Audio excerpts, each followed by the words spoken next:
This is 3 News Daily.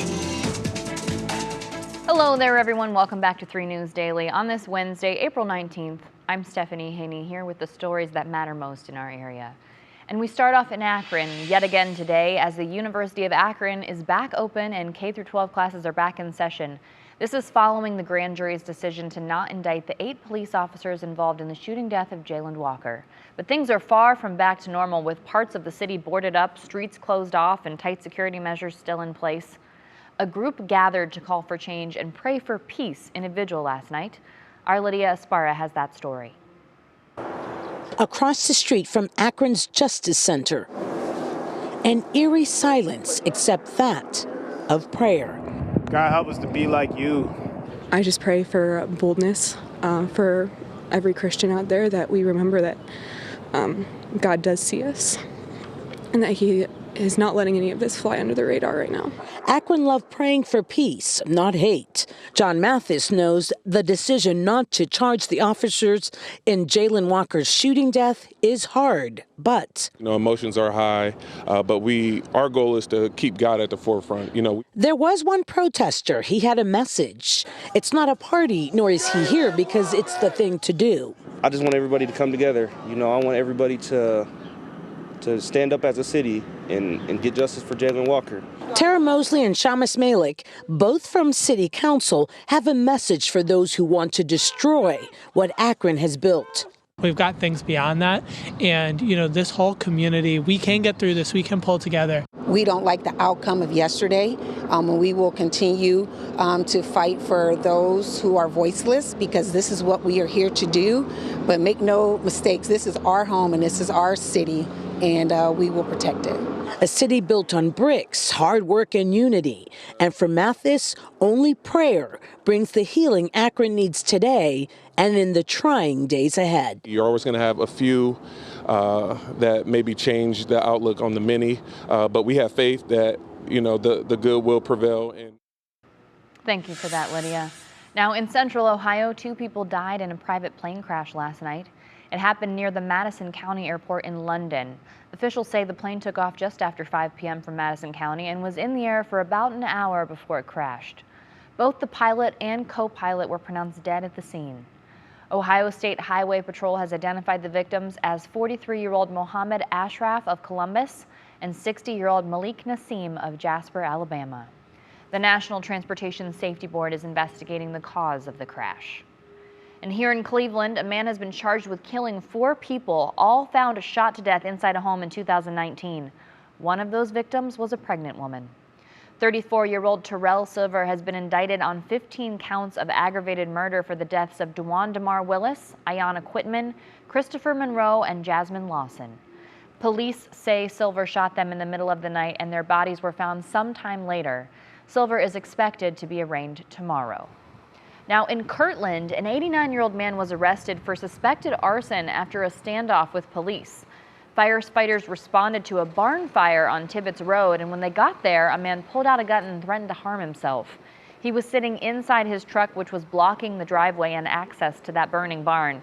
After about 45 minutes, officers were able to get the gun from him and take the man into custody.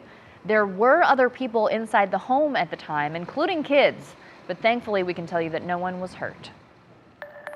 Now, the Westlake Police Department is asking for help identifying the 2 women you see here. They're believed to have stolen more than $3,000 worth of merchandise from the Sunglass Hut in Crocker Park. Police say this happened around 2:15 p.m. on April 8th, and the store's employees believe they're a mother-daughter pair and said the older of the 2 seemed to be pregnant. Anyone with information about these 2 women is asked to call the Westlake Police Department. Now, in other news, Mayor Justin Bibb is preparing to address Cleveland tonight in his annual State of the City speech. He plans to discuss the progress he's made during his first year in office and what he's looking to accomplish in the year ahead. He'll focus on public safety, modernizing city government, economic development, and breaking down barriers to progress for the city. That's happening at 7 o'clock tonight at East Tech High School. Now, big news this afternoon if you're sharing a Netflix account. We now have a better idea of when to expect that crackdown from the company. Hundreds of millions of Americans have been using the streaming service for over a decade, and now the company is looking for new ways to boost revenue and stay competitive. So, sometime between now and the end of June, Netflix will start to roll out its new paid sharing plans. We'll keep you posted as we find out more. Now, if you got to start paying for Netflix, here's some good news for somebody. Someone in Northeast Ohio is a brand new millionaire. A $1 million winning Mega Millions ticket was sold at a Circle K in Berea before last night's drawing. Another $20 million ticket was sold in New York. So double check your tickets. The Mega Millions winning numbers from Tuesday are 7, 9, 15, 19, and 25, and the Mega Ball was 4. Now, if you paid for the Mega Plier, you get to multiply most of those prizes by 2. Okay, turning to health news now.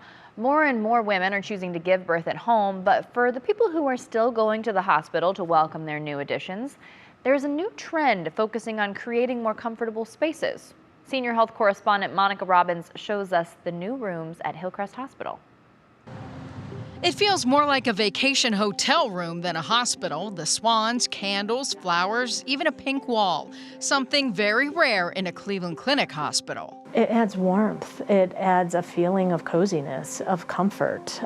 It doesn't look as sterile. This is one of 4 low-intervention birthing suites at Hillcrest, targeted to low-risk women looking for a natural experience. One of a dozen certified nurse midwives handle the deliveries without all the medical extras. You know, hospitals scare a lot of people. It would be great if everybody can deliver at home, but they can't. And what we have here is the best of both worlds. We have this low-intervention space, but we also have highly skilled physicians that are right there at our beck and call if something happens. The pandemic caused home births to jump 20% and another 13% increase in 2021. Those who wanted the hospital buffer found it elsewhere. We looked at the demographics of where our patients are going for this kind of care and became aware that we had about 300 patients that had East Side zip codes and actually were patients of our midwives on the East Side who were choosing to deliver at the birth center at Fairview. So we wanted to create this kind of option here at Hillcrest so that people didn't have to travel. The rooms are huge, include tubs for stress and pain relief, and if the patient already had a midwife, she can assist, but only the on-staff midwives can do the delivery. While many would love to deliver at home, having the safety net down the hall adds to comfort. When I'm asked to come in and help care for or consult with one of the patients of the midwives, you're getting 2 of us now. So you still continue to get that level of midwifery service and care that you want, but I'm here to help watch some of the other things that doesn't distract from that. Monica Robbins, 3 News. Very interesting stuff there, Monica. I saw some folded towel art. That feels more like a vacation maybe than a birthing suite. Very interesting to know. Okay, in other health news, the Cleveland Clinic is about to drop its mask policy. That starts tomorrow, and masks will be optional for all patients, caregivers, and visitors. Masks have been required at the hospital for the last 3 years since the start of the COVID-19 pandemic. Hospital staff say, though, with a drop in COVID cases, there's no need to keep the policy in place anymore. However, just because you don't have to doesn't mean you can't. Masks will still be available in the hospital for those who still want to wear one, so you have the option. All right, moving to sports now. The Cavs won Game 2 of the first round of the NBA playoffs last night with a final score of 107-90. So now the series is tied 1-1 against those New York Knicks. Darius Garland led the way for the Cavs, and he got the first junkyard dog chain of the playoffs. This was the Cavs' first playoff win without LeBron James since 1998. Now, if you want to get out and support the Cavs during games 3 and 4, which are happening in New York, the team is hosting watch parties at Rocket Mortgage Fieldhouse. Doors at the arena will open 1 hour before each game, so 7:30 Friday and noon on Sunday. Tickets are on sale now for $5, and all of that money goes to Habitat for Humanity. All right, let's talk Browns now. The team is turning to fans for a potential new dog logo. Fans can submit a design for the new logo on the team's website right now or post submissions on social media. And starting tomorrow, fans can vote on the designs and the Browns will pick them to feature on their website. The design that gets the most votes will then go up against 3 designs from Northeast Ohio artists, and that final round of voting starts on May 10th. In more football news, remember when Buffalo Bills safety Damar Hamlin collapsed on the field going into cardiac arrest while playing the Cincinnati Bengals during Monday Night Football 3.5 months ago? Well, he was diagnosed with Commodio cordis. That's a rare disruption of the heart after a blow to the chest. And according to the American Heart Association, there are no risk factors with his condition. Hamlin says right now he's taking things one step at a time. Well, we're just working out. We're not playing football technically yet, you know. So I'm day to day with it, you know. I'm just taking it one day at a time. That's where I'm at in this process. Anytime I try to think too forward, you know, it gets cloudy. So I'm riding a roller coaster of emotions. I'm taking it one day at a time, and I'm trusting God, you know. And here's the good news. As of yesterday, the 24-year-old is fully cleared to play football again. Congratulations, Damar. We're rooting for you. All right, pet owners, you know our four-legged friends are more than our best buddies. They are family. So it's no surprise that more people are including them in their major life moments. Incorporating pets into weddings is getting more popular. Our Lindsay Buckingham introduces us to a woman who took her own experience doing just that and turned it into a thriving business. Hey, roll over. Good job, Isabel. Meet Renee Schmidt. Now, meet her dogs. There's Addie, age 7. Charlie, he's 7 too. Ginger, she's 15. Ian, 13. Isabel, the talented dachshund, she's 9. Matthew is 16. Susie, she's 3. And Ketchup, the baby, is 1.5. Oh, and we can't forget about foster pup Harley, believed to be about 13. I refer to them as my children, which I know is like very hit or miss with some people, but they are my kids. Yep, Renee is crazy about dogs, rescues, especially the seniors. They're far more chill. They just want love and attention. A lot of times. Love and attention Renee wanted to share on her special day a few years ago. As a bride-to-be, she had a vision. And it included her dogs. I had 2 dogs at the time when I got married, and I joke that our caterer could have not shown up and it would have been fine, but I needed to know how the dogs were taken care of. It was a lot, but Renee made it happen with her dog's needs in mind. From her own experience, a new business was born. Doggy I Do, a pet transportation company.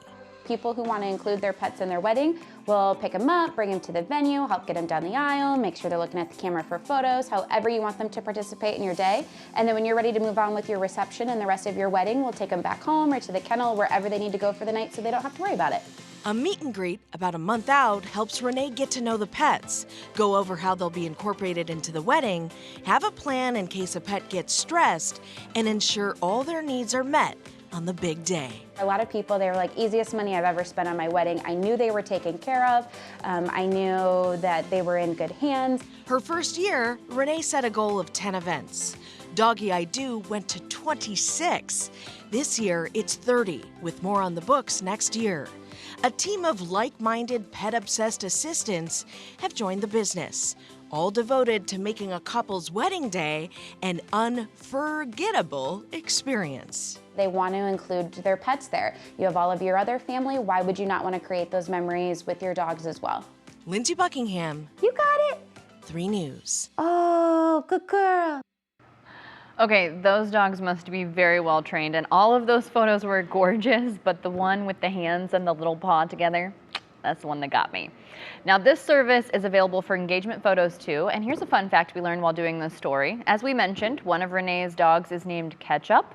Well, it turns out there's a very good reason for that. Her husband happens to be Ketchup for the Cleveland Guardians. How about that? We've got more information on this story over at WKYC.com in our Ready Pets Go section. All right, coming up tonight at 4 o'clock, I'll be taking you inside Handel's Ice Cream's 100th location. It officially opens tomorrow in Rocky River. Gotta say, I scored the sweet assignment, so hang around with us. Come back to What's New at 4 o'clock for that. Thanks for being with us for today's edition of 3 News Daily. Everybody enjoy that sunshine. We'll see you back tomorrow with more of your top stories from Northeast Ohio.